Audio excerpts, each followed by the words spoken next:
Yo, funny enough, bro, I've been searching up polyamory like hell. Yo, I honestly, I believe in it to an extent. I feel like, well, I feel like everybody should be able to do whatever they want to do in their own households and whatnot. But like with my belief system, I believe that it works in favor of society. Uh, when it comes to polyamorous relationships, like having multiple wives. But I don't see it as beneficial with multiple husbands. But it's not like I'm saying, oh, I don't think women should be able to do it too. I believe in equal rights. But as far as like the benefits of it and being able to raise a family and have like one person, if they are the breadwinner of the household, support multiple women and multiple families, I feel like the world could be a better place. You know, I actually never really thought about it like that. Because for me, it's like I usually think about at least like the polyamory that I've been like mainly like focused on is like having like a main couple and then having other couples within Oh, surrounding that couple, yeah, right? Because then you got the type of polyamory where like, you know, you could have multiple wives, multiple husbands. Yeah, but it's weird because I find it like when you mix monogamy and like they're both like there's a thin line between all of them, right? Yeah. It's like when you have I don't know. I actually like never really thought about like marrying more than one girl. I've always just thought like having my main girl. And Yeah, then it could not be, for me though. I'm happy with just one that is absolutely enough for me. But I understand it for other people. the thing is like too like we're just like sexually like interesting beings and too and shit like Word, that. You know what I mean? word. Like I don't know. It's weird. I've been diving in because it's funny. I recently was started talking to like a couple. They're like 45, and one's a husband and wife, right? And like like shit almost got busy recently, you know. And we're just talking about it, and it's That's funny. because they've probably like been married for years and looking to add a little spice to their relationship and whatnot. But I feel like there's limits with that. Like, I mean, I've never had a threesome, but like every time that I've heard a story about that, it always gets a little weird at some point, and it's just like, okay, you're giving this person a little too much attention, and like egos get involved and stuff. So it's like, I feel like it's such a dangerous space to tread in that I'm like, I'm good. Y'all can keep all of that. I'm happy. I honestly believe that it all comes down to communication because there's a trifecta of communication. Yeah. It's understanding, the ability to actually communicate what you're feeling, and then listening. But And what if somebody doesn't want to accept the communication? Like, what if you do have a threesome and you have a throuple and you one of the people in that fall in love and they're just like, hey, look, I know like this is what we had arranged at first, but honestly, I'm falling in love with you and would love to have you for myself. The communication is there, but that other person could be like, nah, I'm not really for that. And then somebody feels like they're being wronged, but it's like, yeah, no, it's not what they agreed upon. But I don't know. I feel like feelings get involved with all of that. Like people can act like when they have sex with somebody that they don't feel anything and they don't want to do that again or be with them and whatnot. But I feel like that connection can be a little too strong at times. I think it's really up to the person to like really figure out like what they want to. Like for example, like I used to believe that like for example, I was a very like giving person, right? And I was very just like for example, if I grabbed your thigh when we were driving, if we were holding hands, I used to just believe like that was like love in itself. Like Yeah. me doing that to another person meant that I was in love with them. But that's your love language. That Yes, doesn't always yes. match up with the. So communicating that to other people and also finding out like for myself like what that actually means to me. Like for example, sex might be a love language to some people. To other people, it might just be another action. You know, and it's weird because you can develop feelings through sex. I think it depends on the person. Exactly, right? So like for example, for me, like when I was younger, I was just like holding hands, you know, like grabbing another girl's thigh while I'm driving. Like I used Yeah. to I used to believe that like that was made me feel like I was in love. But then after a while, it was kind of like I met another girl. Then I was involved in a throuple. Then I was involved in a quadruple. Quadruple. Quadruple. And then like based on their communication and going through my own ego, going through my own like selfish tendencies and really understanding like what the situation is and if I want to be a part of that situation, because not all relationships are equal. And polyamory in of itself, since there's a thin line between monogamy and polyamory, especially if you have one couple that's the main couple, right? Yeah. And if you're that third, you're obviously not going to be treated equal. Yep. But accepting, okay, do I want to be a part of this relationship even though I'm not part of the main? And I think for the beginning of when I was in that throuple for the like first like 6 months and stuff, it was me really figuring out that it was like, okay, do me and this girl have a genuine connection that can lead to like something like as serious as marriage, or are we just good as like best friends, you know? Because you have friends in your life that you wouldn't marry, right? Like you have best friends in your life you wouldn't marry. Yeah. And if you really think about it, your wife in the future is what? Your best friend. You know what's funny though? I've never, well, there's only one girl, but other than one girl, I've never dated anybody that I didn't think could be my wife. Like I didn't want to, because you know accidents happen. Sometimes you know you don't pull out in time. I mean, never me, thank God, but sometimes people don't pull out, and That's me. sometimes sometimes you end up in a relationship with somebody who maybe wasn't taking care of themselves sexually, and you both have STD and got to stick it through or whatever. Like there's so many things that can make somebody randomly have to just be tied to someone, and I just never wanted to risk that. You know what I'm saying? I just always look for somebody that there's been women that I think it's the reason why I've only dated, other than my wife, I only dated one other girl for like 3 months and nobody else like past that time, because I never saw the potential in other women. There was a woman that I would like talk to for about like 2 to 3 weeks and just be like, yo, you're nice, but like you don't seem educated. I don't feel like you would be able to raise children to that capacity. And it's not like I'm expecting that of you right now, but it's about the potential. Yeah. I definitely know what you're feeling, because for me, it's really hard to talk to girls, and to be honest, like I think in the past 4 years, I've only like really have talked to maybe like 2 girls, like seriously. Yeah. And if you don't mind me asking, how old are you?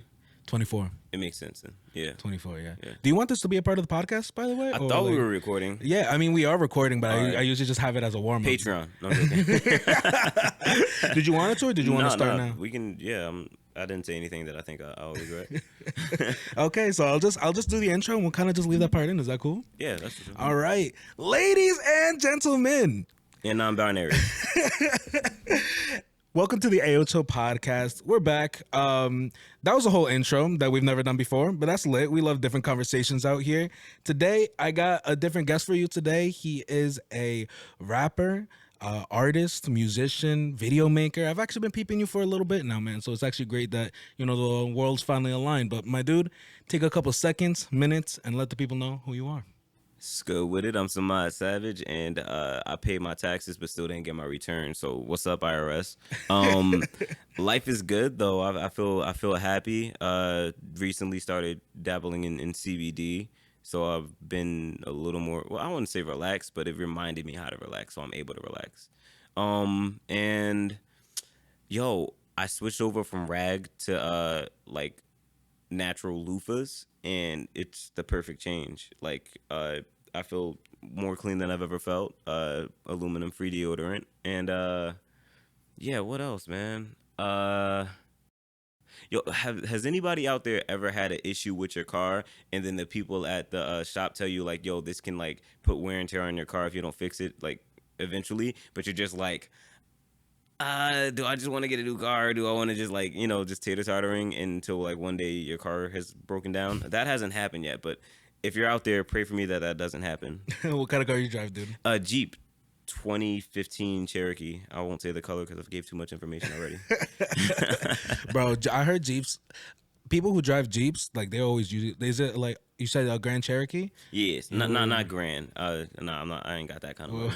Just Cherokee. It's not that grand. Yeah, I know people who like swear by their Jeeps, but at the same time, I always see them working on them, and something's always going wrong. You know what's funny? It depends on the year. These newer Jeeps aren't as reliable as the older ones. But what I can say is, if they did something wrong, they will take care of it. Like I have like, I mean, it's not brand new anymore, but the Jeep came out 2015, but I have a 2-year-old engine in it. They gave me a brand new engine when everything was messing up and stuff. So and that was for free. So yeah, it's not reliable sometimes, but a lot of stuff they take care of, unless it's like wear and tear that you put on a car yourself from not knowing things. Word, dude. So usually I start off the podcast. Shout out to Jeep, just in case you want to sponsor. I still love your cars. It's very comfortable. Great, smooth ride. Yeah. No, big shout out to Jeep, and shout out all the Jeep people too, because I know Jeep people have like their own like type of culture within like what they drive and everything. Like I know a lot Damn. of people like be I driving feel and so like, exalted right now. bro, like even during Christmas and stuff, in especially in Jersey, more recently, like in Jersey, there've been more pop ups in towns of like Christmas lighting, like parades, and like people will like decorate their whole like Jeep and everything, and What? and shout out to one of my homies, Julia, bro. She does that. She's been doing that every year for like That's the crazy. past like 4 Nobody. years. What's up with the Jeep? Yeah. Unity. Nobody has ever like told me Hell about yeah, that. bro. And they have like Jeep Gettys down south as well too, like South Jersey and everything. But There's that must be hella for Jeep like heads. the fancy like cool Jeeps, like the box ones and Bro, shit. I'm sure if you show up, bro, it's like whatever, dude. Like it's all fam, it's all cool. Nah, you know what I I'm mean? definitely gonna pull up and I'm gonna be like, Cherokee, it's not even grand. Like, And you know what? Even at like, like I love going to some car meets as well. And I drive an old Honda, like not an old Honda Civic. I drive like a the older the better some- with Honda though. Yeah. Like anybody who is into Hondas appreciate the older Hondas way more than they appreciate any of the new fancy stuff. Yeah, I have a 2011 11 Honda Civic Coupe, right? But I beat that shit up, Yeah. unfortunately. They're meant Yeah. to be. They're meant to be Yeah. beat up and revamped and stuff. Like, you know what's funny? I would never get a Honda for one reason, and this isn't Honda's fault, but my father and like brother and pretty much my whole family on my father's side were into like Honda cultures. Like I'm talking about in 2008 driving a 97, like super into the culture, souping up cars and whatnot. But like my whole entire life, I have seen broken down Hondas just sitting in driveways. Like something's always wrong with it, but it's like they just got the super old cars, but they loved it so much and was so into it that it's iconic, man. I really appreciate what Honda did for the culture of street racing. For sure, dude. Yo, so I kind of want to switch topics here a little bit because I want to get to know you a little bit more and kind of like what I've been peeping with you. So originally, you've been doing in this music game now for like what, 7 years, almost 8 years, or more than that? I would say professionally 4 years. Yeah, since 2018, I would say. Word. And when did you graduate high school? I graduated 2014. Word, because I peeped that like, so you're from Montclair, right? Yes, sir. Big shouts out to Montclair, bro. Because I saw you like filming your like some of your first YouTube videos out there for some of your songs, and it's dope, dude. Because I feel like if I saw that, I feel like that might have been, especially if it's around 2014. Was that song like posted around 2014? I had a couple of songs posted in 2014, but I was just like playing with it, trying to figure it out. Word, because I know when that video came out, I was like, damn, if I saw this when I was like younger, bro, like that's just a little bit ahead of its time. Because a lot of those videos kind of look like what videos look like today, Yeah. when people are just trying to come up. Yep. Like the production value was really behind it. And we getting back to those kind of videos too. I haven't done that in a minute. I did the conceptual, dope graphic effects and everything, but like I want to get back to my roots of just like hanging out and having fun because people can feel that energy through the videos. Word, for sure. And since this whole project that I'm doing right now is called June in Jersey, so I'm having artists, only people from Jersey, come through and talk to me about Jersey. Do me a favor and explain to the people or describe Montclair to the people for us. Montclair is like a very, very beautiful place. It's always tried to be politically correct. I mean, it's the perfect representation of America, I think. There's a lot of people from different races and cultures, all different kinds of foods. Great food town. But at the same time, there's like little, subtle discrimination every once in a while. The school systems are good unless, I don't want to say unless you're black, because there's been successful black students there, but like they always try to, it seems like a funnel to getting all of the black students to be in remedial classes by the time they get to high school. So, and then in the remedial classes, they're not the same classrooms as the classrooms on the upper floors. Like the basement is like always terrible. There was one time it smelled like there was a dead body down there. Damn. So like, it's good, but then there's bad things like that. They definitely redline the community to an extent. I don't know if you know what redlining is. No, what is redlining? So redlining is like, what do they call it? Economic racism? No, not economic. Is it? No, because economic is money. What's like nature? And not what's nature. What? There's trees? a word that I'm thinking of right now. Not territorial. Like, are they separate? Are you talking about like them separating like the lines of like who could vote and like each No, of? no, no, no, no, no. Like, what's a good word for like an area or ecosystem? I mean, I feel like you're saying all the words right now. Damn, man. There's My a bad, dude.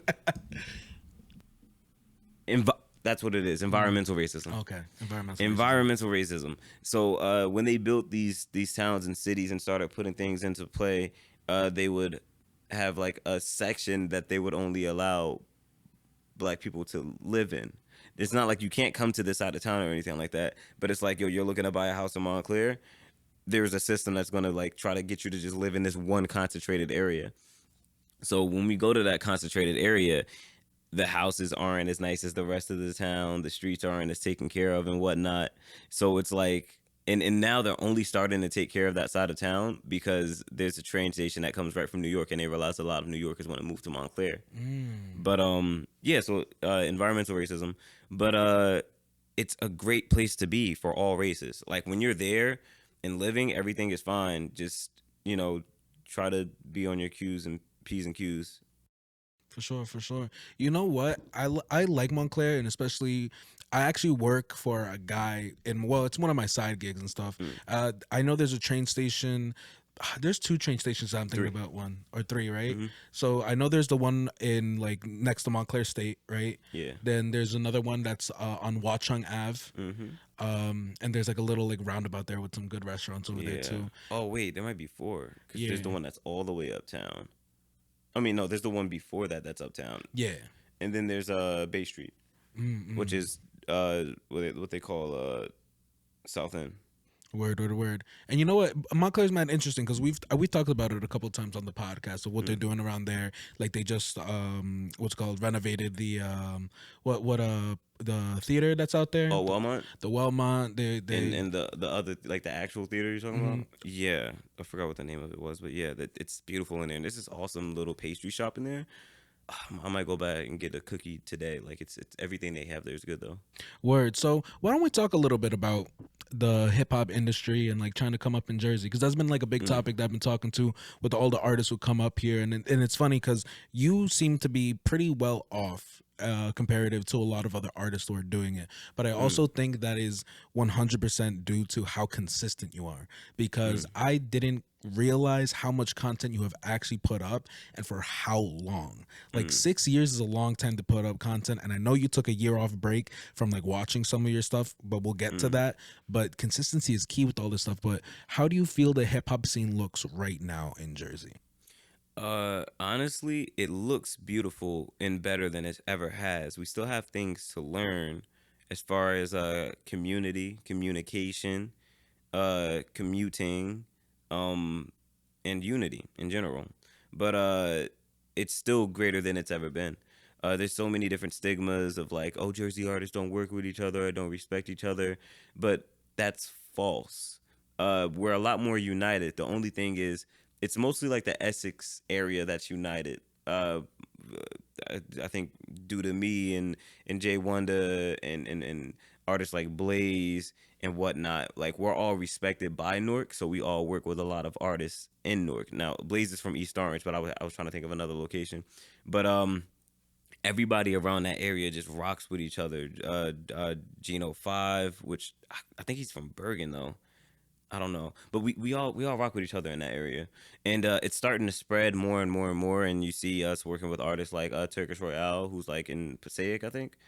In Parsippany. Parsippany, that's the place. But we're well connected. Now the only thing is we're not building off of each other enough. We always wait until one person gets really really far, and then everybody wants to build on or work with that one person, which is like, that's not going to build a scene the way that a scene should be built. And I feel like at one point this show I did called Best of Essex was definitely contributing to the culture, and then the pandemic hit, and I still do plan on bringing it back. But it's like, that can't be the only way. It can't be a show that happens once a month that people just meet up at and whatnot. We need to be popping up in each other's videos. I would say popping up at each other's shows, but not everybody has the same amount of money and can just travel everywhere, so I get that. But we need to find a way to still be always surrounded by each other, always just be part of everything. Yesterday I ended up at a location for 300 Entertainment, the label. And although one of my friends couldn't make it, I made sure to bring Blaze out just so like people could see like, all right, at least like two artists is in there doing something. And somebody, you know what's funny though? When I did that, I was thinking like, yo, somebody might feel a way about this if like, yo, why didn't you bring me or call me up? Because I'm tight with a lot of artists in Jersey, but it's like that also lets me know who I should be keeping around me, who I shouldn't. Because if you see me give somebody else an opportunity and you ask why not me, that kind of shows your motives and who you are. You know what I'm saying? And so far nobody has said that, which is proof again that the culture has changed. Like people aren't jealous of each other anymore. People actually want the best for everybody. And it's beautiful. Of course there's some jealous people out there because this is America. But it's just so much more tight knit. But as I said, the next goal, my main goal right now is I want to have everybody be in each other's videos. I was going to try to put together a festival this summer and shoot 3 videos there and be like, look, we're all here. Who cares if it says this was all shot in the same day? We're building a culture. This New York isn't going to allow us to join their stuff, and we shouldn't ask for them to join their stuff anymore. It's kind of like how black people will be like, yo, you're upset at the Grammys, make our own Grammys. You know what I'm saying? Like we need to make our own way and stop asking for like having our hand out to these different places. Just try to make our own thing and capitalize off of that. You know what I'm saying? Like Odd Future started off from just a couple of teenagers who were just motivated to just do something, just sick of the way that everything was, and said, you know what, we're gonna have fun and we're gonna do this and we're gonna just create our own culture. You know, you never thought about the fact that, like, in respect to Dr. Dre, but Dr. Dre never tried to sign Tyler the Creator, and they're both from. Is Tyler from LA? I know they're both from that area in Cali, and it's just like that's because they created a different culture. They said, all right, so this is what LA culture is right now. Nah, we need to show this side of things. I think we need to show the Jersey side of East Coast culture. Philly, we want you on too with Jersey. Like, I understand it's Pennsylvania, but like let's keep it real. Other than Pittsburgh, I don't know too many different places in Pennsylvania that got like rappers that's really putting on like that. And maybe I just don't know. Forgive me if there is people putting on, but like that's what the East Coast is. Jersey, Philly, Baltimore, the whole DMV area. We need to get this East Coast energy going. And for me, it starts with Essex, and I'm not just Essex. It starts with at least Northern Jersey, and I'm gonna try my best to organize that and play my part. All I can ask is that all of you artists out there that's watching this from Jersey, play your part too. Try to organize some shit. So you talk a lot about organization, and I think that it plays a huge part too. Because what I've been talking to a lot of other artists is the lack of foundation in Jersey, the lack of resources, and it usually falls back down to money. But I think it also falls back down to who's leading the charge with these things. And for example, when I had Turkish Royale on, I was telling him, I'm like, I think hip hop and all this other stuff is like dead in Jersey right now. Dead, really? Yeah, I was telling So him is that from the perspective of a consumer? Do you think most consumers in New Jersey feel like that? I'm not exactly sure because it came from half a part of what I felt in my kind of area, like because I'm from the Passaic area, right? So it came from my perspective of that area, and also my lack of education as well. Because Who's the hottest artist out of Passaic right now, rap wise? Ooh, to be honest, I don't even really know. I can name artists that I've seen like working with. Obviously the ones that you seen working the hardest. Then even if they're not hot, Winter Break. Winter Break. I had him. He's from Patterson. He. Oh yeah, Patterson is Passaic. Yeah. There's hella people in Patterson. Yeah. I know there's hella people coming out and like doing stuff right now, but like I said, I think y'all got Fetty. Y'all got the most recent. Yeah. But I don't know. Like I said, you talk about Fetty, and it's like I'm not. He already out of here. You talking about underground? You know what I mean. I'm talking about like who's laying the foundation for everybody to come up and not only going for it like selfishly. Like Do who's you feel putting like Fetty went for it selfishly? Oh, this is a very fucking interesting conversation. A lot of people feel that way, but if you look at Fetty today, Monty is still by his side all the time. Seriously, like I've never seen Fetty without Monty. I think Monty was the dude who really believed in him. and said, I'm gonna stick by you no matter what. And that loyalty earned him that. So there's this one person, I'm not gonna say his name, who thought I was gatekeeping in Montclair. Like Montclair got a crazy ass scene like that. And it's like, you think I'm gatekeeping, you've never tried to like really support everything that I did and try to earn your spot. You know what I'm saying? If you really think I'm gonna be something one day, earn your spot. If you didn't think I was gonna be something one day and then I end up being something, don't be mad that I didn't give you that opportunity. You didn't show me any kind of loyalty. You know what I'm saying? No, for sure.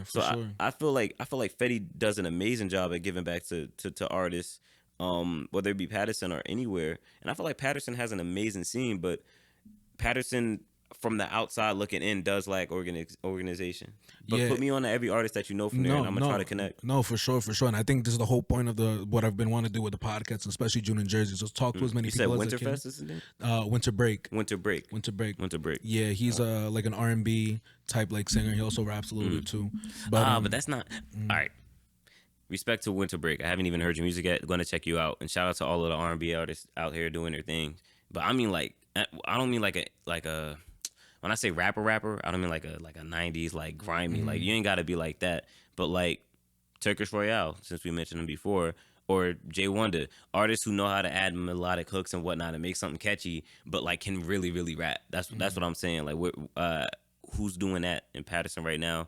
Also, if you're watching this and you are that person or know that person, reach out to me. I would love to support and work. Like I said, I don't necessarily know too many like rappers, right? But kind of bringing, I don't want to get too far away from the Fetty Wap conversation though.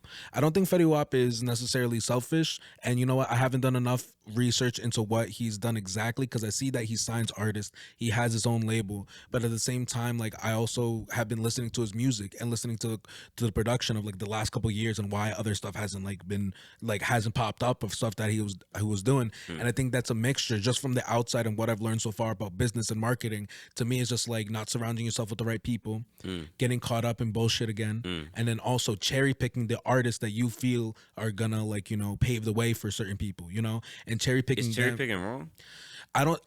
Depending on, Fetty is at a level where you can cherry pick. You know, that's where he's grown his brand to. That's where he is as an artist, and that's where he is as a business entrepreneur. I just don't understand words like cherry picking, because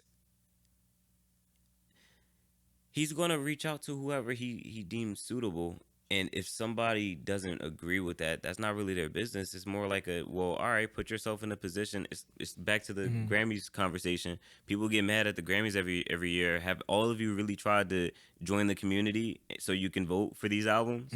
Or are you just going to sit here and be mad at other people's choices? Maybe cherry pick is the wrong word to use, because cherry pick kind of has like a negative connotation to it. I think it's more of let me give the example that I've given a couple podcasts before. I think more recently I've been giving this example. It's like sports. You know, are you into soccer at all? No. Okay. Sorry. Basketball?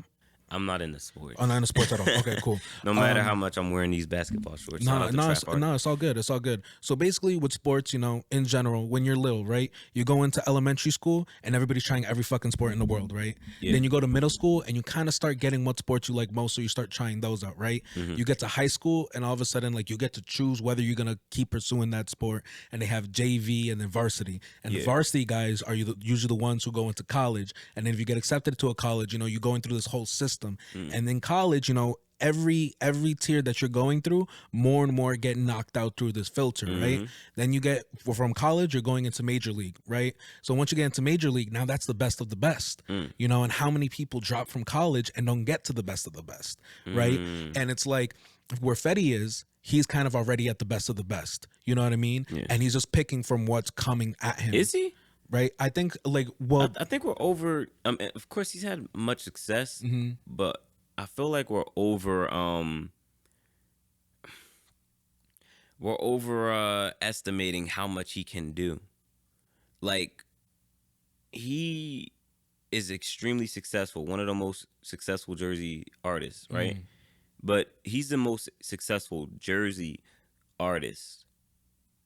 How much can we really, really, really do? Well, that's what I'm saying. He got money, and he got power in Jersey, and he got power a couple of places. Like, he's a genius. But I don't think like he's the person that we should be pointing the finger at. Like, Nah. can you should have done this, or you can do this. Why aren't you doing that?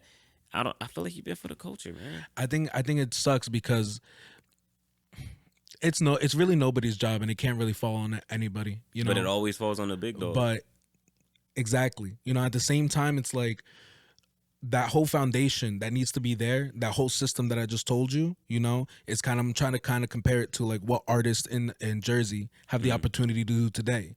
There's no real opportunity if it's not DIY.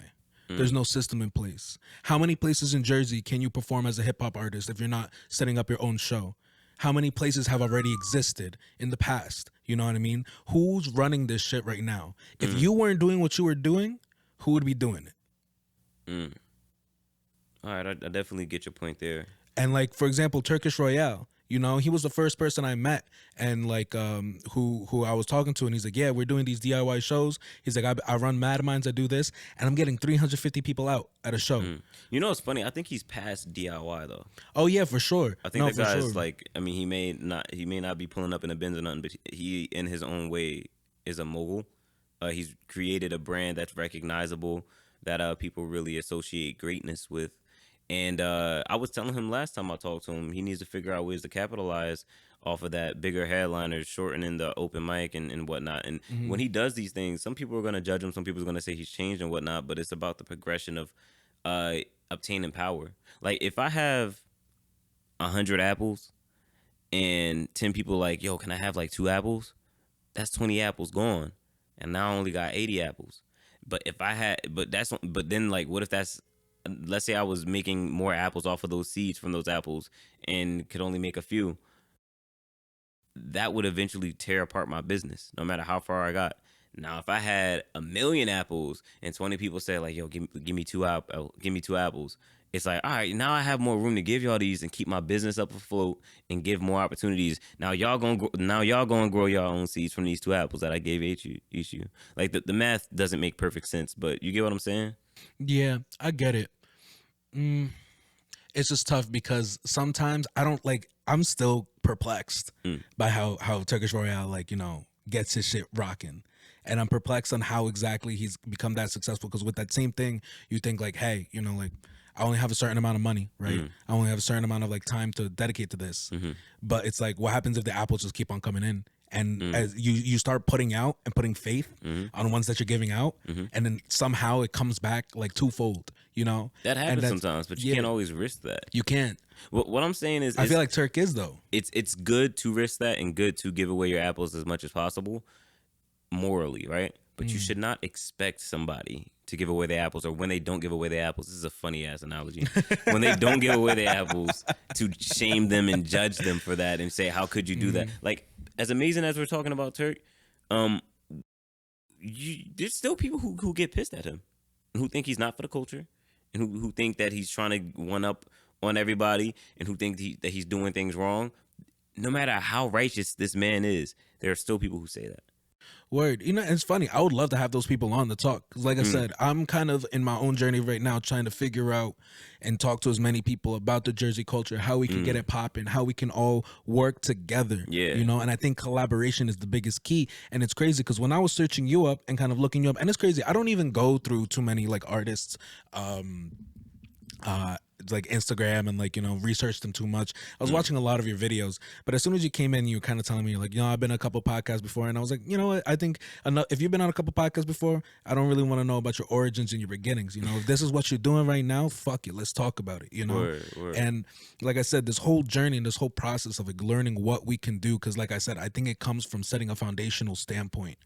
Getting these leaders from different communities to pop up with shows in their own place, find their group of artists who are popping off there, and then bringing them to a bigger stage. And it's almost like, it's not necessarily like tiers where everybody's accepted, but it's about bringing these different separate communities together, you know? And I think that's something that could have been done as a bigger name. And is it necessarily Svetty's fault for not doing it? No, because like maybe he just didn't want to do it. And then like, for example, if an artist is going to come over there to him that's like talented as shit, and it's like, yo, I have my own shit, I have my own studio, why not sign you? And that's kind of what I mean by like cherry picking, you know? Well, I mean, what happened to being just being a good person? and like being like, yo, I support this because it's dope.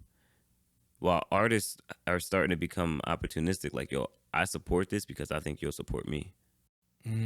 I support this because it's a good look for me. I get to get this photo op. You know what I'm saying? Like, everything is really schemy and opportunistic, and it's like, I get it. You know, have some finesse and make yourself look as good as you possibly can look, because that's, you know, key to your branding. But integrity is dwindling. It feels like. I can tell though. I think anybody who's genuine can tell, like, when somebody's just being used, or if somebody's like, yo, this is genuine support. You know what I'm saying? But let's talk. Of course, we're here to talk about Jersey culture, but like, let's talk about the artists that are great out there. Yeah. Shout out to Blaze the Rebel, incredible artist. Just dropped this album called Sanford. Shout out to Jay Wonder, who just dropped this album called Masad.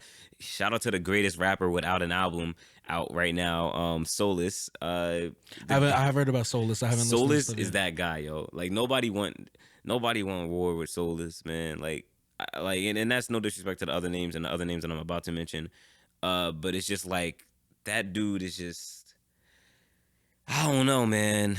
I don't know. He smokes cigars. I feel like maybe I should start smoking more cigars. I'm just like, he spit this verse the other day in the studio that I was just like, I was analyzing what he did and just thought, like, I still asked him to send me that shit so I can I want to write over that beat and try to do something better than him. And it's not like, oh, I want to shit on my mans or nothing like that. I'm not even going to be on a song. I'm not even going to release it. But it's just like, you motivated me. You know what I'm saying? Where is that at? Where is seeing somebody do something great and achieve greatness and being like, bruh, I want to be in that position too. How did you do it? Teach me your ways. I'm going to work my ass off to get where you at. You know what I'm saying? But also shout out to Mind Off Stage, the most amazing singer without an album out. He has an EP out though that's called Unlock the Gym. Pretty good. Idmatic, yo, where's your album, dog? There's so many different dope artists, yo. Not even just to mention, I mentioned all dudes. Shout out to Frequency. Shout out to Bimads. Pineapple City, incredible. Like, I'm always gonna put on for y'all, man. And I know I'm forgetting artists. Shout out to Chris Patrick, Babyface, Geno 5, Steven Xavier, Mix Williams, Turkish Royale, Progress. See, my Grammy speech gonna be long. For sure, bro. Hell yeah, bro. Holy shit. And these are all artists from Jersey that you're naming right now. Yes. Oh, shit. And so and the list goes on. So what towns do you feel like from Jersey right now are like popping off with the most artists? Towns or cities, whatever. I'm gonna have to go with counties. Word. Now, this is going to be controversial and some people are going to hate me for this. It's all good, bro. But I say this in a way hoping you look at me how I look at Solus. I feel like Essex County got it right now. But you got to remember that Essex County has Newark. Newark is filled to the brim with all kinds of talent. Yeah, I've been hearing about that a lot recently too. Yeah. Educating myself on that. I had this girl here before. Her name was Margie PV.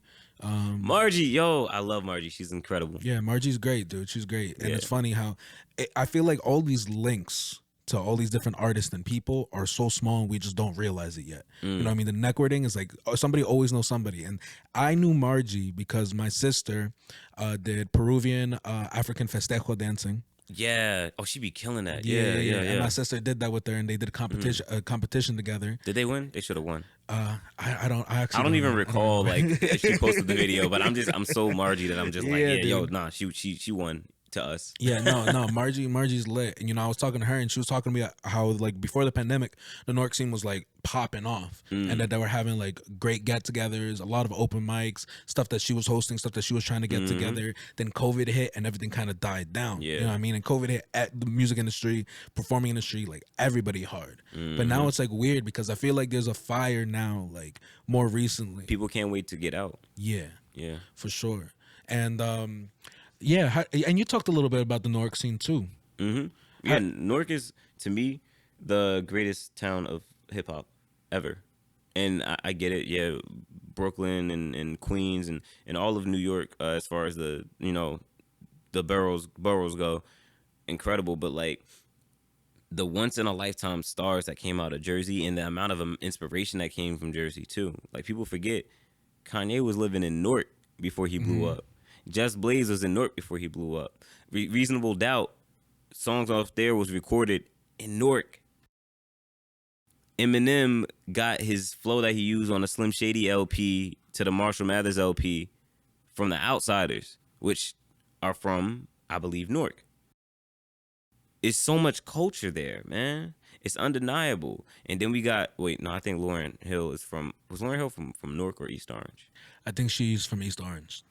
Well, for the sake of argument. Newark. Redman, Queen Latifah, like the amount of culture that has came from the hip hop culture, you know? Joe Budden, no, he's from Jersey City, I'm tripping. But like still, like it's just you can't even and you can't even come up in Jersey without Newark. I feel like that's fair to say. I feel like as far as my presence in Jersey, my fans in Montclair is equal or less than to Newark.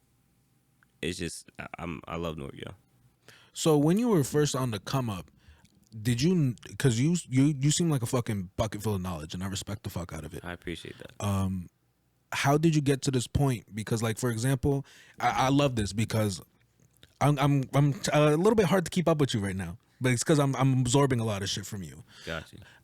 I don't think anybody else talks like you right now. There's nobody else who I've talked to on the podcast so far that is this knowledgeable about everything that's going on in Jersey, the history of Jersey. I'm out of the loop. I'm a little rusty. Yeah? Yeah, to be honest, but I'm always eager to learn more. I feel like these are basics, though. Like, you're talking about a lot of basics, and even I'm rusty on basics, you know? And I feel like when I talk to a lot of the people around me... I'm sorry. No, you're good. Just had like a That's So Raven moment. Shout out to Mayor Fontaine and everybody else that's killing it in South Jersey. I know that I don't mention a lot of artists from there. I'm very uncultured and would like to know more artists from there. I've been out there and I've heard the talkings of how South Jersey is treated like North Jersey is treating South Jersey how New York treats Jersey as a whole. That's what I've heard. I didn't believe it to be true because of my stances and who I am, but also for any artist that's out there in South Jersey, I'm trying to connect and learn more and work with y'all too. Shout out to Gotti 800. He's my guy. He's one of those people where it's like one little interaction of working with him, and I've learned so much. Like, so yeah, connect more. You can't lose. Yeah, I think I talked about collaboration crazy a lot throughout these podcasts because I don't think there's any other way to do it, you know? And you might not agree with some people, you might not fuck with other people's flows, but at the end of the day, you might know somebody who might need something like, how can I say, really just the basic networking of it, you know what I mean? Like, even after this, you know, if we finish this podcast and for some reason you're like, damn, I don't fuck with Beto at all, right? And I'm like, damn. He's like, oh, but he does, you know, he runs a podcast. So, and then somebody else is like, yo, I'm trying to get my mind out on podcasts. Be like, I bet, you know, Yeah, you hit up my man. man. You know what I mean? For sure. I think one thing I was trying to get to before, how did you get started on this journey of just learning everything? Because I feel like there's really two ways you could go about it. And I think like the way that you're going about it is very rare. And I don't think I've seen it so much even like, I don't know if this existed, what we're talking about and what you're doing existed like 6 or 8 years ago, you know? And I think it's really just started more of a momentum like recently because like all the other artists that you see who are popping up, like or even people who are doing it, I see their Instagram accounts or I see their music and it's only been like the last 4 years, 5 years they've really been releasing shit. And I feel like what a lot of other artists do in Jersey, once they do something or like they find a good connect or whatever, is that they end up leaving to other places that they that could give them more opportunity. They don't stay here in Jersey. So they're off to New York, they're off to either Philly, California, Florida, whatever. I mean, I feel like I can do that and still be connected with Jersey though. I still can keep the scene. Most things are based online anyhow. I still can continue to show love to Jersey no matter where I'm at. But truth be told, when it comes to just learning, because that sounded like the first part of your question, I was always you're not gonna help me, fine, I'll do it myself kind of person. So I started off making beats. My beats were ass, so nobody would rap on them. But I was like, if nobody's gonna rap on these ass beats, then I'm gonna rap on these ass beats. And then when I was rapping on that ass beats, I'm like, yo, how do you get in contact with an engineer as a teenager? And it was like getting in contact with engineers, and it's like, oh, you charge that much? All right, let me see how much I got. Oh yeah, I got no job. So then I was like, fuck it, I gotta learn how to engineer. And then after learning how to engineer, I'm like, damn, like I want to sign to a label so I can release my music. Oh, there's ways to release your music through distributors such as TuneCore, DistroKid, CD Baby, and Sparta. And I was like, okay, cool. Let me release through there. Now I know how to do that. Okay, how do I get a publicist? A publicist costs what? Shit. Okay, let me just start reaching out to people and building relationships or whatnot. And the funny thing is, the building relationships part never stops in your career. The more that you're there in people's faces, just talking to people about yourself, not in like a cocky or egotistical way, but just like, hi, I'm Samad. I do this, this, and this. What do you do? Making conversations and really building relationships. That's the most contributing factor to my career. And how do you feel? Other than God, of course. No, yeah, of course. You a religious guy? I would say so, but not like religious like the Supreme Court. Shit. But I believe in well, I mean, I'm Muslim, and there's a verse in there that says something like my religion for me and your religion for you. So I feel like I'm misquoting that. Sorry, God, if I did. But it's pretty much saying what I do for me and what I do religiously for me is for me. I believe everybody should have the freedom to do whatever they want. That is our human right. So I do believe in pro-choice. I believe in that the LGBTQ community should not be penalized for their beliefs or how they choose to live their lives, or anybody, as long as they're not harming anybody else or imposing their beliefs on anybody else. It should be a free for all to do whatever you want. Yeah, it's funny. I actually been getting into like the Muslim religion more recently. I dated this Muslim girl like 4 years ago. I never understood because some of her family's values, like they didn't fuck with me just because I wasn't Muslim, and like they didn't want me to marry into the family. I mean, not that we were young, you know what I mean, but like, but you know, it's funny. It wasn't Oh, I mean, actually, no. Let me rephrase. There are a lot of predominantly Muslim populated countries that are racist or just don't really rock with anybody who's not in their own race. That is a stigma there. That is a problem. We need to fix that because that's not what our religion is about at all. But there is ruling on Muslim women not being able to marry men outside of their outside of their religion, and it's based on really like the future of the children, because it's like, if I'm a parent, I would like my grandchild to be the same religion as me if I believe that's the true, real way to heaven. You know what I'm saying? So if my daughter marries that and she marries a man and the man is supposed to be the leader of the household, then the kids are 9 times out of 10 going to follow the religion of the father. Word. And of course, I feel like kids, not specifically kids, but I should say by the time a kid is like 10 years old, he should start learning about other religions and figuring out things for himself and know what he want to do. Nobody should be forced to be in a religion. But I think that was probably their fear with that. So I wouldn't take it personal if I were you. It would be anybody who's not Muslim. Oh yeah, nah. Like I think throughout like time, I actually it's funny. Me and Turk were really talking about like spirituality and religion, and actually I think it was the first week of this podcast. I actually had my therapist on the podcast, and that's incredible. He's actually a priest as well. Huh. And we had this whole conversation about like spirituality. I gotta watch religion. that episode. Yeah, no, it was really cool. And it's like, for me, my parents grew up I guess Catholic or Christian or whatever. I know they're very different or whatever, but yeah, like we believed in Jesus and like the whole like story of the Bible, whatever. And as time went on, like I just realized like I believed a lot less in just one form of like religion, and that I kind of respected all religions because I saw them all kind of similar in the sense of like, I don't believe in.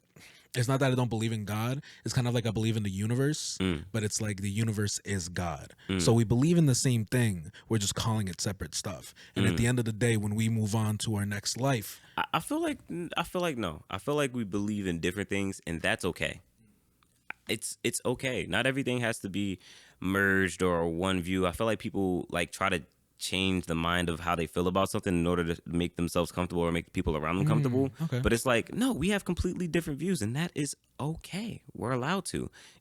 Nobody should be trying to say like, yo, you're wrong, or I'm right, or I'm, you know what I'm saying? Yeah. Like, we should just accept that. Like, I mean, and you can believe that what other people call God is the universe, but I personally don't believe that. I believe that like God runs the universe and has created the universe and created everything and is beyond that. But like, I'm not gonna say, hey, you're wrong for that. It's just like, oh no, that's your beliefs and this is mine. Word. Your religion for you, my religion for me. I respect that. No, I can respect the shit out of that for sure, for sure. Yeah, So, do you ever see your religion playing any part in your music?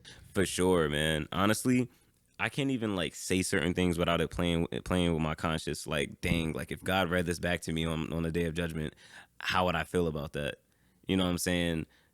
So yeah, it definitely plays a part. I always try to not do or say anything that I'll regret doing or saying. And with time, it gets better and better for me with music.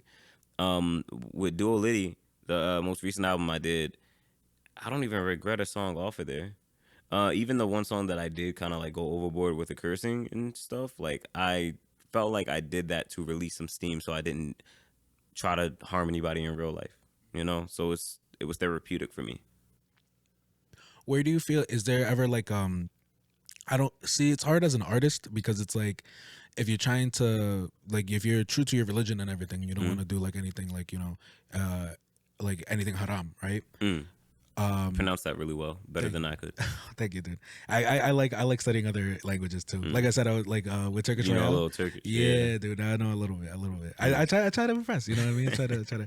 But yeah, it's weird because sometimes your expression of art, you know, could be taken in so many ways, and sometimes I think like the most visceral forms of art, like cursing, for example, it gives the listener an easier way to consume what you're trying to say, right? Like for example, like you could be as descriptive as hell and like, you know, give these crazy words that will like, you know, when people read it, they'll be like, oh, I really could feel his pain. But there's something about just like screaming like, ah, fuck, you know what I Yeah, mean? It's like, yeah. damn, it's there. Do you ever feel like you ever crossed the line with that? I feel like cursing is about intention. Like I feel like the word curse is not even a good word for curses. I feel like I like using the word swear more because it's like we're not trying to place a curse upon anybody. And like sometimes it's just communication and language. Like if I walk down the street and like go to my cousins and I'm like, "What's up, you ugly motherfucker?" Like it's not gonna be like they're not gonna be like, "You just disrespected me and my looks and called me a motherfucker." It's like, no, we're just communicating how we communicate, and it's all love in there. You know what I'm saying? So I don't look at cursing as like a bad thing or something that nobody should do. But I do think about how other people listen to music and whatnot. So I do try to curse less. In fact, I don't have a clean version of my last album out. You know what I'm saying? Like I don't really plan on doing clean versions anymore because like I just plan on not cleaning myself up, but just cursing when it's only needed. Yeah, no, for sure. Like with intention. Yeah, I definitely Yeah. get that. I definitely get that. So talk to me a little bit about you venturing into this realm of trying to get signed now. Is that your goal, trying to get signed now? Or it seems like it's definitely more of a... My goal is right now. success. Okay. So, Yeah. that could mean a lot of different things to a lot of different people. So what does success mean for you? Success for me is to be able to make my music and live freely enough to create and give to the world and have my music be appreciated.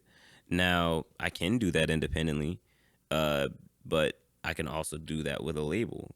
You know what I'm saying? So I'm not opposed to labels. I'm not opposed to doing things independently, but I've done it independently for like on a serious note for like four or 5 years now. Like, and if this is like where I'm at with it and having to like consistently keep up and da da da, I would like to see what a label's like. Why not try it out? So you don't necessarily know like the benefits, the pros and cons of what a label could give you, or I do you? know the pros and cons, but it also depends on each label. It's a very vague thing. A lot of artists will get on podcasts and be like, no, all labels and all contracts are like this. Like, no, it's kind of what you make it and what you agree upon. Because what I see labels as more is like kind of like almost like a bank. You know, I mean, they do have resources, they do have connections. I was just talking about this with somebody at 300. The difference between a label and a bank is that a bank will be like, here's this money, pay me back my money. No matter how we agree upon it, whether it's monthly or here's this money, pay me back my money. While a label, if they give you an advance, it's like, here's this money, pay me back my money. Also, I'm going to help you get that money to pay me back. If it doesn't work out, okay, you still owe me that money, but it's like, we're trying to figure this out together. I want my money back too. Let's figure this shit out. Not like a bank where it's just like, oh, I don't care what's going on in your life. I have a million other people that got this loan from me. You give me your money or I'm gonna start taking your shit. No, I Like get banks that. are more like bullies. Yeah. While laborers is just like, let's try to figure some shit out. Like I don't want to waste my money either. Because I'm trying to think too, like, so what separates them more than like, just banks and like, how they work, their like, share system there is also like the connections, right? Do you feel like, I don't know. I guess I'm kind of just petty. I'm a little bit Latino in that sense, like very typical Latino. You know what I mean? Like, why is someone to like hire somebody to like, cut your yard when I do it every fucking week myself? Like that's what Yeah. that's under my. But you're forgetting the fact of this. Two things. The reason that I was thinking about a label is because funding and relationships.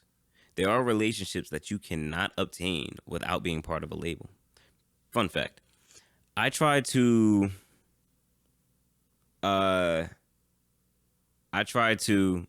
reach out to Tom Holland for that song that I did, Black Tom Holland. And I just wanted to show him my song. I didn't want anything from him. So I called his agency. Said I was looking for him. And then tried calling again from a different number and a different voice and saying, hey, I have this opportunity from him. How do we send it in? And they, on both sides, no matter what, they said, we're not accepting anything. We're not allowing you to get through. You have to, that's not how you find him. But nobody would give me the answer on how you do it. And I believe there's certain just gatekeeping.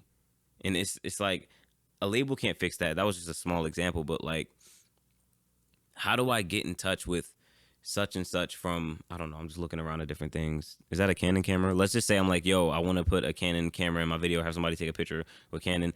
Sometimes just reaching out to Canon marketing doesn't work to get you that sponsorship. It's got to be like somebody who knows somebody, or they're like, oh, nah, we don't recognize this label. Perfect example. I was trying to figure out how to do sync licensing as far as just reaching out to companies and submitting their songs. They're like, oh, no, we only work with this syncing company and this syncing company to get music.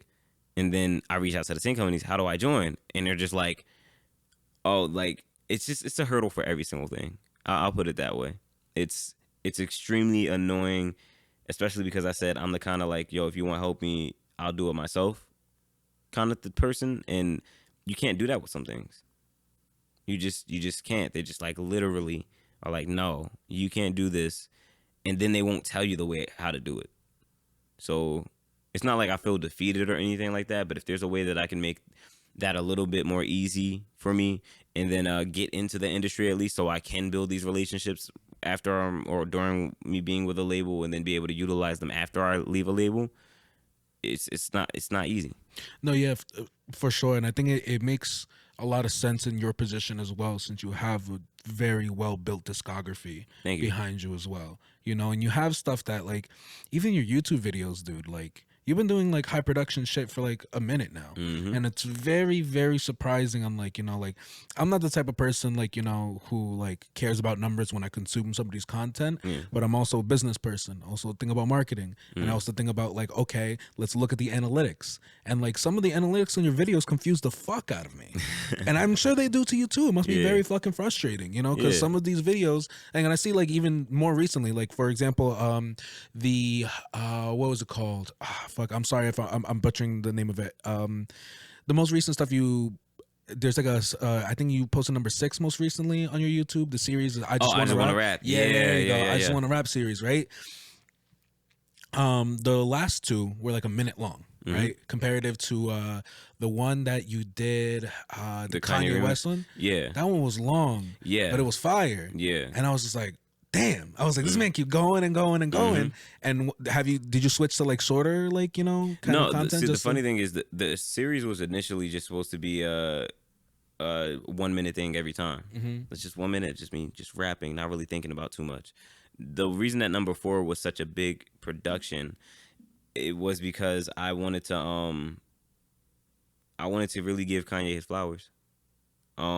I get it. We may have political differences or differences in general, but as far as the work that he's done, for me, it's just like undeniable, and I wanted to give him his flowers. And I also at that time didn't do I just want to rap in a while. So it's kind of to make up for like the lost time. So if I ever like don't drop or I just want to rap in a really long time, it's like either I'm working on an album or I'm trying to like really do a really big one because I didn't do one in a while. No, for sure. What I was also bringing up before I brought that up too was like, you know, the analytics of your content. How do you then approach, because you have some videos that have blown up, like I think like 300K plus, like, Thank God. and then also, but then like the next couple videos, you know, you have things that are like 1K, 2K, but the production is fucking there. So where do you feel like, you know, went wrong with that, quote unquote? I don't think anything goes wrong. I think that everything that happens for a reason, and everything that is meant for me will get to me. Everything that is not will miss me. So whenever something I do and work really hard on fails, I think about it like this. In the long run, what I have felt about this song, like, yo, if this blew me up and this is what people expected from me every single time, would I be happy with that? Most of the time, the answer is no. So, like, I'm okay with not making it. Maybe there's more things for me to learn. And I don't want to say not making it because I'm doing great, thank God. But, like, there's always more to learn in every failure. So I'm not upset at that. I'm like, oh, what did I do different this time? Okay, what did I do here? What did I have going on at this time? And learn and apply. Word, for sure. Can you talk to me about your year hiatus that you took on? Because I don't know too much about that. Honestly, I was told that like somebody was like, yo, I felt like you didn't let the last project like linger a little bit. Like it feels like you're coming out with a new project and you just came out with another one. And I didn't get to digest the last one fully. And I was like, you know what? You're absolutely right. So I knew I was going to take more time. But then I was like, all right, there's some things that I would like to change about my first two projects. And it's because I was like, I just want to put it out now. What happens if I just sit on it and just wait? And then the results of that was Duality. So I never took a hiatus. I just didn't drop real songs. A lot of it was throwaway stuff and filler stuff just to be like, all right, hey, still here, guys. Don't forget about me. But like, and it's crazy that artists have to do that. I could make a song that could change somebody's life and they won't check to see if I drop new music within a year's time. You know what I'm saying? Yo, dude. Bro, like that hit me. That hit deep in my soul. Dude, the struggle of an artist sometimes is like, it's fucked, but it's also like, man, like I don't even know what to do but to laugh. I'd be like, damn, that's so fucking true. Yeah. Because you think about like the why, you know what I mean? Have you like figured that out, you know, yet? I know I try to be what I want. So I'm a loyal fan. No matter how bad an album is, I will buy it if that artist at one point helped me get through a tough time. For example, Lupe Fiasco. I love all of his albums except Drogas Light. It's the only one that I was like, not really a fan of this one. And it was kind of like a FU to his label, so I understood in retrospect. But at the time, I'm just like, I'm still going to buy it, though, because, like, you really helped me become the person that I am today. Eminem.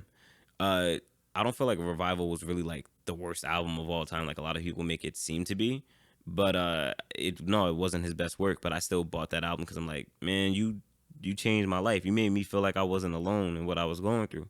So yeah, just some artists that I just do that with, and I hope that some people feel like that with me. When shit hits the fan, I hope people are still a fan. Sure. When I'm not the best me, when I'm going through things, if there's a controversy that's going on with me, for the times that I did make music that you enjoyed and love, will you stick with me? Will you still try to support me through what I'm going through? You know, so that's the kind of fans that I would like. I'll take 100 down to earth real fans that'll buy the album every time over 1,000 fake ones. I feel that. I think that's what every artist should strive for sure. You know, I feel the same way.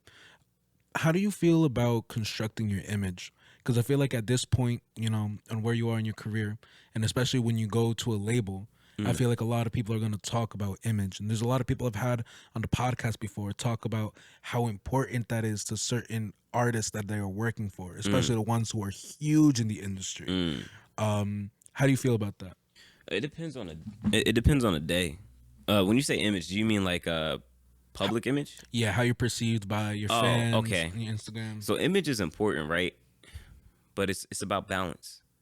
I want to show my fans the other side of the industry. Like, nah, I'm not going to be like the most drippiest guy in the world every single day Sometimes I just want to chill out, and you should feel that way too. You shouldn't feel pressure to look insanely amazing every time you step outside. Do that at events, do that at shows, do that for music videos if you're an artist, but don't feel pressure to do anything for anybody else. Live comfortably, be yourself. And maybe when I do get with a label and whatnot, they're gonna be like, you can't really do that because this is not on. You got to maintain it and stuff. But like, no matter what I do in life, y'all, for future reference, just listen to my words. Listen to what I say.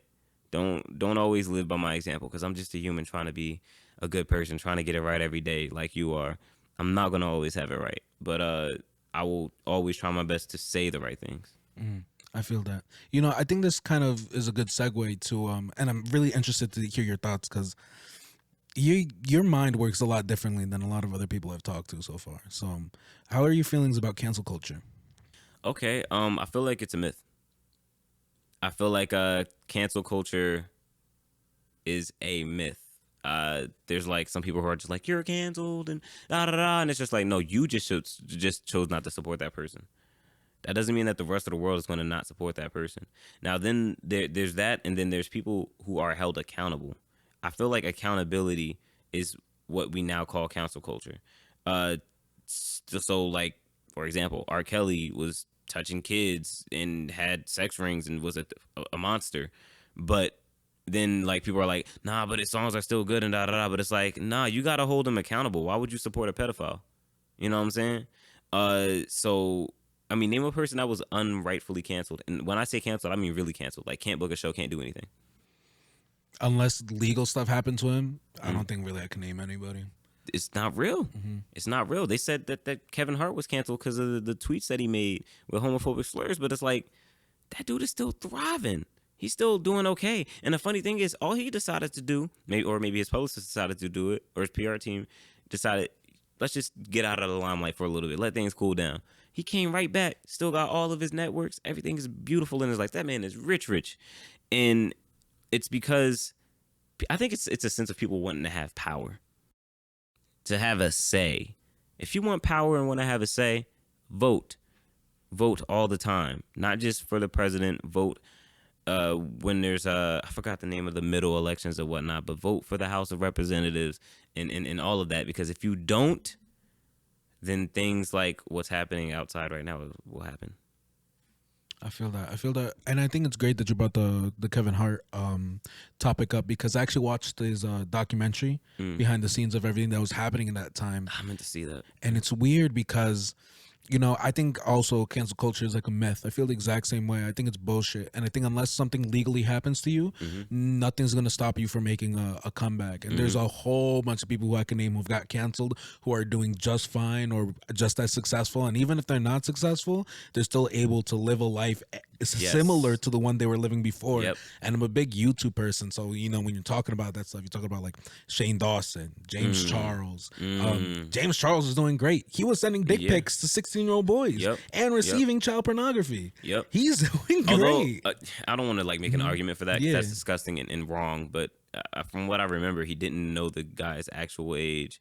And also at the time, wasn't he like 18? That was the first one. It happened 2 other times after. It happened 2 other times? It happened 3 times in total.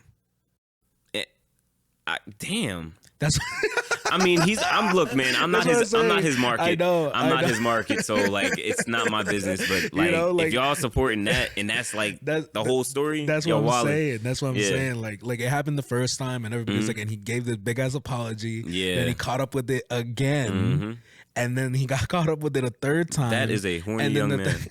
So I was just like, damn. I was like, you know, and like no legal repercussions came to him, and people were like, yeah, I'm not gonna fuck with him anymore. But he has such a huge fan base and a young fan base too that just kind of forgets, you know. And it's like, fuck, you know, like, who's stop him? If he is like, if that's who he is, it will catch up to him. The older he gets, the more pervier that shit's gonna look, and it'll catch up to him. But with Shane Dawson, that's a little bit different. Shane Dawson was a little bit different because he was called out for like fucking cats. And because he said it in a podcast and he said it as a joke. But he also has like a really weird, a twisted sense of humor. He has. But I think he was held accountable. I don't think he should have been like. I don't think he's canceled. I feel like there's some people who maybe still want to support him or whatnot, but there was so much shit that like came up after the whole cat thing, like him doing For blackface sure. and whatnot. Yeah. So it's like I chose not to mess with him. Whether he could be like have 1 billion subscribers on YouTube right now and people could support him and it wouldn't make me no difference. The second that I don't mess with somebody, I don't mess with somebody, and I'm not gonna be telling everybody else like you shouldn't mess with him and da da da. Or it depends. For example, if I see a friend like bumping R. Kelly, I'll be like, bro, I'm definitely judging you right now. I don't think that's cool at all. But I'm not gonna be like, I'm not your friend anymore and you're a terrible person. Like, no, it's up to each person. Do you feel My like choice for you. I mean, my choice for me and your choice for you. Do you feel like a person could develop out of that and still gain the respect of his peers, or do you feel like that the his past defines him for who he is? Depends on and what they his life? did. Depends on what they did. Do you think Shane Dawson would be able to grow out of that, or no? Because context wise, it's weird because that time period in YouTube was fucking really crazy. This is, you're talking about like the top of like racism jokes, Yeah.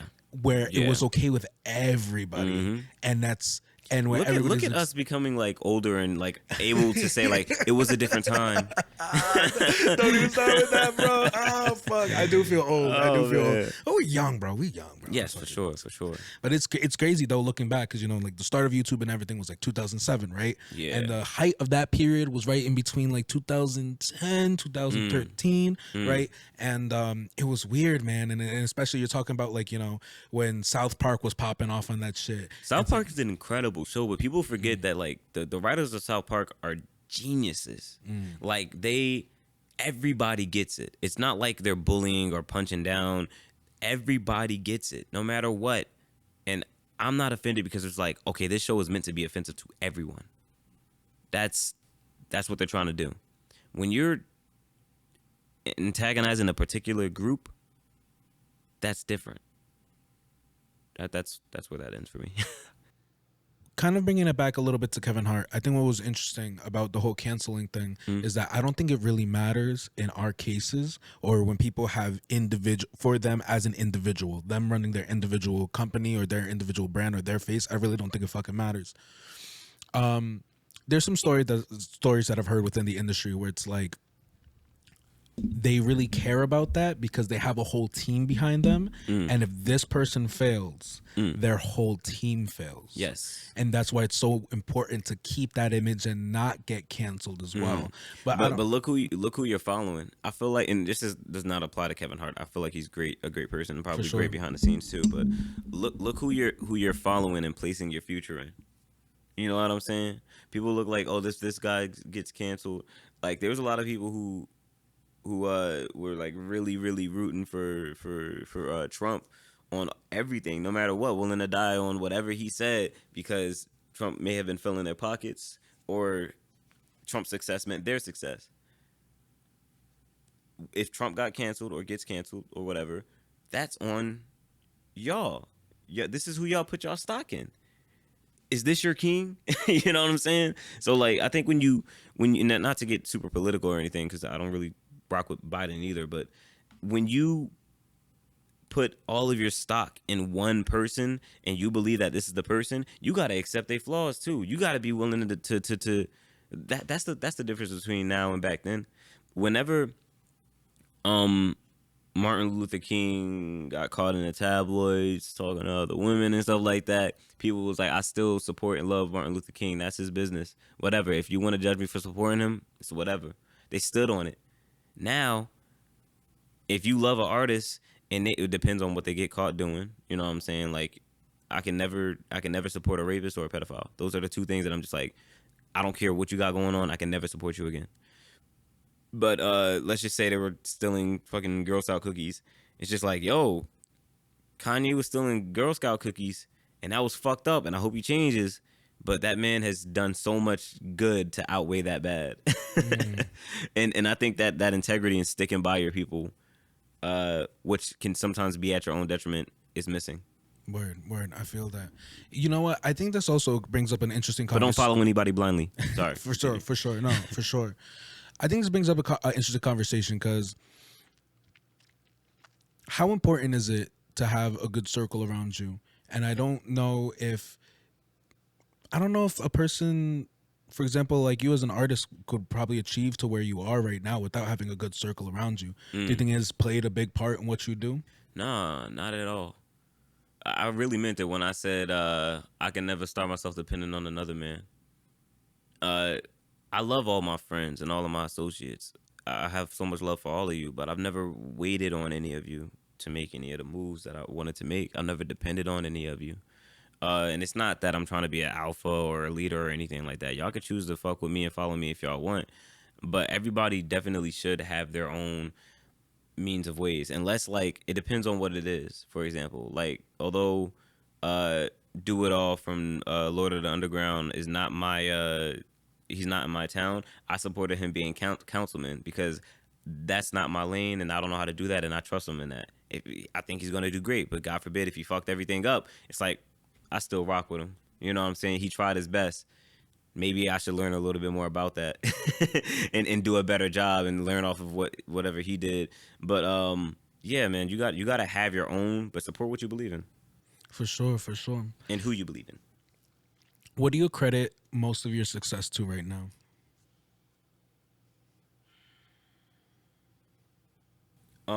God.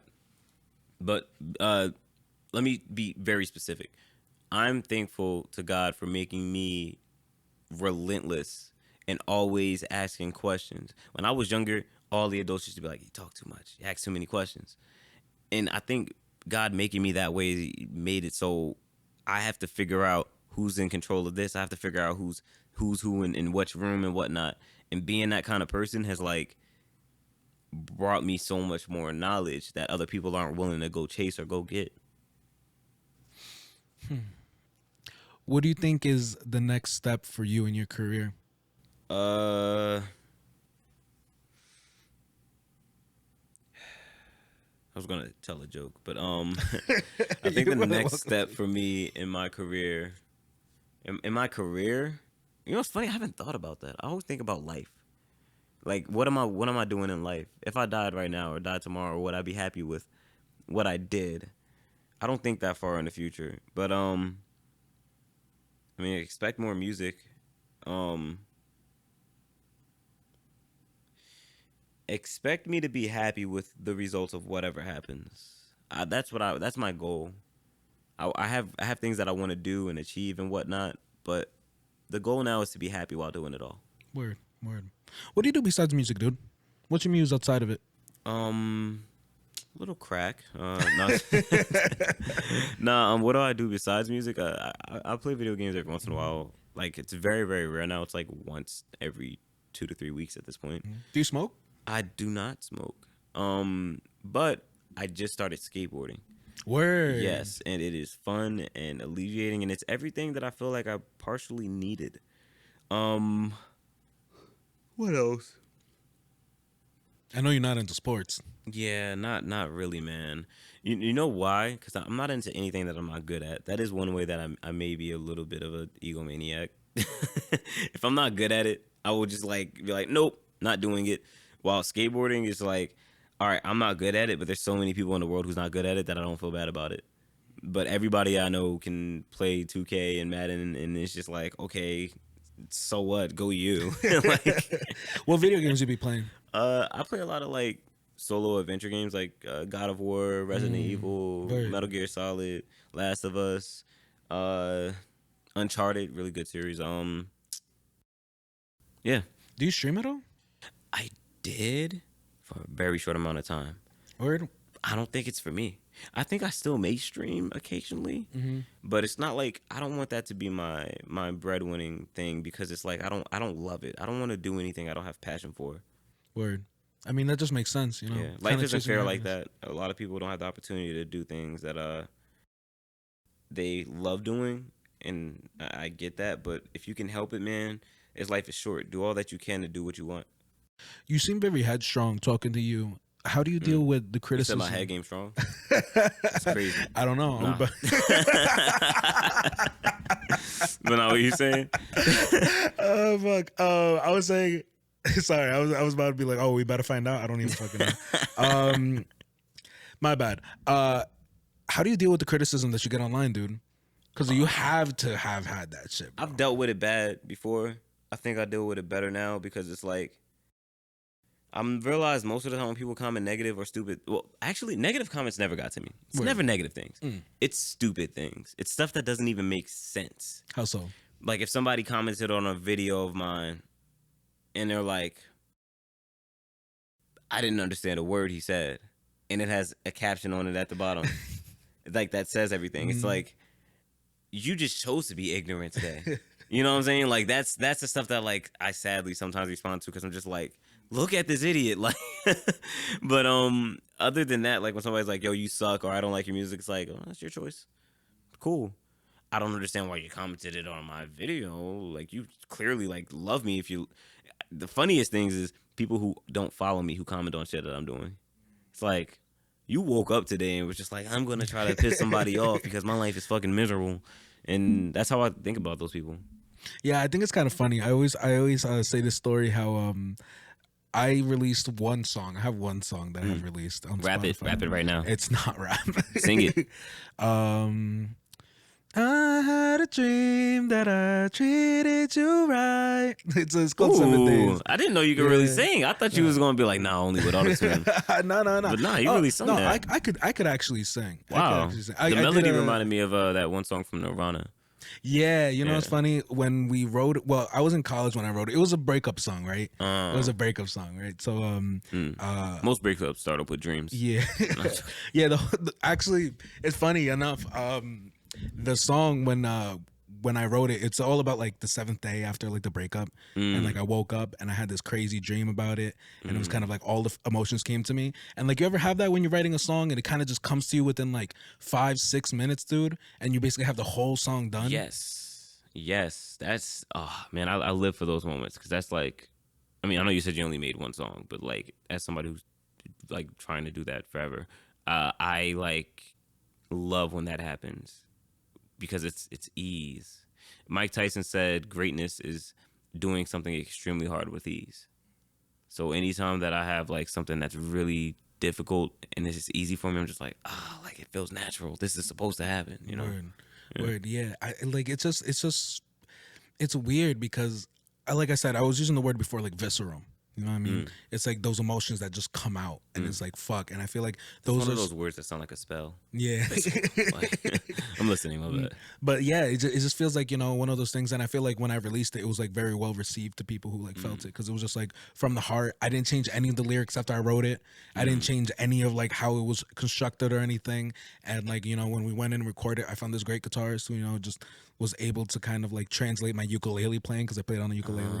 Yeah, and that's nice. that was kind of like my gig at first. I was actually part of a hip hop band before, like a Brockhampton type of group. We were called oh my god, why am I forgetting our name? Jesus Christ, embarrassing. We released an album, it was called Kintsugi. And yeah, like we were together for a while. It was like 5 of us. Some of these guys like Mercy Morning, Alvaro Moore, Tristan. There was another beat maker that we had, Dylan Atia. It was dope. Like we went all around. Latin? Actually, not. Yeah, you know, some of us, most of us. Dylan wasn't. Mercy's. I don't know what Mercy is. He might be part Asian. But it was really dope. And it's funny, I don't necessarily consider myself like a rapper, because I like spoken word. I love poetry, and I've had a poet on here before, and I just love like trying to speak like that. And I don't think I think to get good at like rapping and hip hop, there's a whole bunch of things. It's like your delivery, the way you have your voice, and like your lyricism as well. Do you know what rap stands for? No, I don't. Rhythm and poetry. So poetry is a major part of rap, but it's about the rhythm of it. Yeah. So yeah, I think that's the only difference between poetry and rap. And I think my rhythm's off, or like maybe not my rhythm's off. I mean, I'm a musician. My background is sound engineering. That's what I am. So I graduated from Willie P. I'm a sound engineer. Shout out to Willie P. Yeah, shout out to Willie P, bro. That's my home, man, my alma mater. But I studied classical euphonium. That was my major, and then my minor was classical opera. So that was my minor. And do you know what a euphonium is? No. Euphonium is basically like a mini tuba. Oh, and I thought that was like a alloy, like a metal alloy. It sounds like it, right? Yeah. But euphonium actually comes from a Latin word that means like beautiful voice, and euphonium is actually considered one of the one brass instruments that is closest to the human voice as way of expression and stuff, because it gets lost a lot when you're listening to huge concert bands, because it literally fits right in between the tuba and the trombone. And so when they're all playing together, usually you hear how the trombone stands out, and then you hear how the tuba comes out because it has such a low resonating frequency, right? Yeah. But when you hear like the euphonium come out, baritone, like a baritone voice, it's right in between like tenor and bass, right? When you hear those baritones come out, it's almost like this low high frequency type thing. It's like the highest of the low, right? So I love how passionate you're getting talking about this. yeah, dude. I mean, it's like, because music, dude, like from the beginning, bro, was like everything to me, bro. And like sitting down with like people like you who have studied this and now trying to build a community behind everything that's happening in Jersey. Back in the day, all the most famous composers were all fighting each other. They were all fighting each other, trying to not like battle. Trying to battle. Oh, okay. Being like, yo, like I thought they was like thugs. Nah. They were thugs in the sense like, yo, I could play piano better than you, so I'm gonna get every other gig that you won't, right? And they were all so judgmental on each other's music. And then one day, there was this guy who was just like, in the Broad Street Conservatory in Philadelphia, he was like, yo, why are we doing this and not just being like musicianly men? And he kind of brought them all together, and they started realizing, yo, like, we can't do this alone. Like, we can, but like it would be better if we just help each other and collaborate. And they realized that way back then, and then now I'm here in Jersey, growing up and like trying to find like, things to do. And trust me, dude, I've been to grimy studios before, seeing people trying to make their thing. I mean, everybody goes through that. And then learning stuff through hip hop, but also growing up in the classical community, like, culture, and dealing with these two different cultures, and always dealing with, like, I'm something, who said it? Who was here? I'm trying to remember who was on the podcast who was saying this.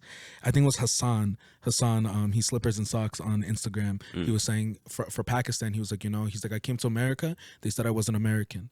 I went to Pakistan, they said I wasn't Pakistani. Came back to America, they said I still was American. He's like, what am I? And that's why he named his clothing brand after. It's called Wildlands, right? He's like, I'm in the Wildlands, I'm by myself. And that's dope as hell. Yeah. And that's kind of how I felt. I would love to see his clothing later. Yeah, for sure. So wait. Winter Break and Wildlands. His name's Slippers and Socks. He's a photographer, actually. He's dope as hell, and he works with he has his own photography kind of business with his partners. It's called Ego Campaign, and they work with people like Reg Mason, Vibe World Order. Reg Mason, that's my guy. That dude is gifted. Yeah, dude, that's my boy, bro. He was here yesterday night. I was chilling with him, bro. What? Yeah, dude. It's a small world, dude. Wow. It's not a small world, because they come from they don't live around here, right? They live in Union. Yeah, that's what I thought. Yeah, that's a ways. Reg Mason, Groovy, Jacob, all of them, like, they're not dope. I need to get in touch with everyone else you just mentioned, because I know Reg Mason well because I worked with him, but I don't know the others as well. I would like to connect with them. Yeah, for sure. But it's weird growing up and trying to get all this stuff together. I think basically what my main thought process of all this is like, this all comes from wanting to bring everybody together, wanting to do kind of what you're doing. And it's weird how, I don't think this would have happened if each of us wasn't doing what we're doing right now, Facts. And it's kind of building. And had that line. And I'm very brand new to this game, so I definitely have a lot to like learn and shit. You know what I mean? Philosophical wise as well, because everybody could talk game, everybody could talk business, everybody could talk how much I love shit. But I think it's kind of the underground shit and learning the history behind it that really sets the foundation of what is to come. Yeah. I think what I thought, we're coming pretty close to the end of the podcast, time wise.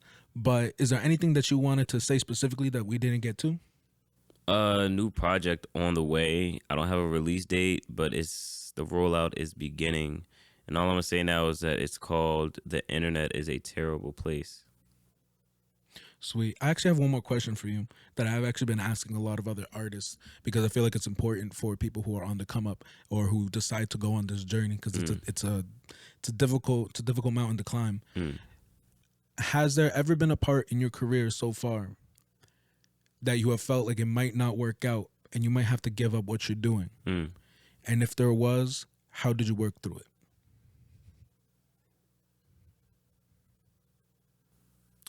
I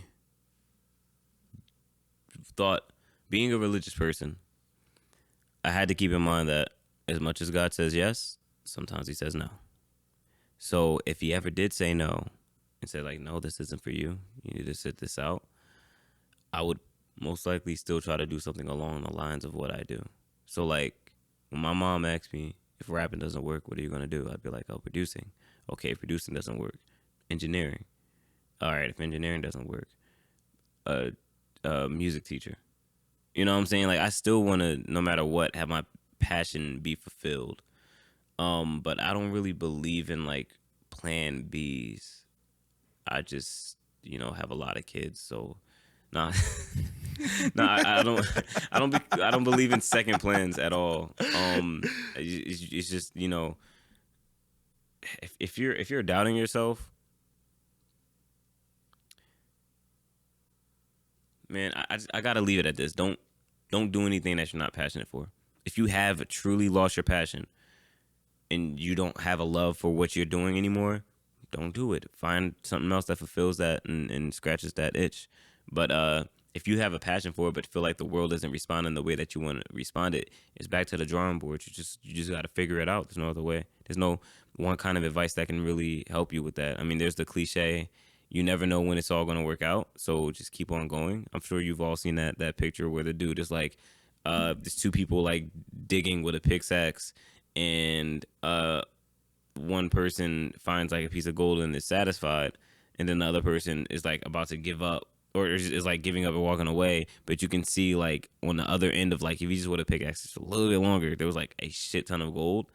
So yeah, like you never know when it's gonna really happen for you, so don't stop. For sure. Unless you lose passion, then you don't really care if it happens or not. Dude, I appreciate you for coming here.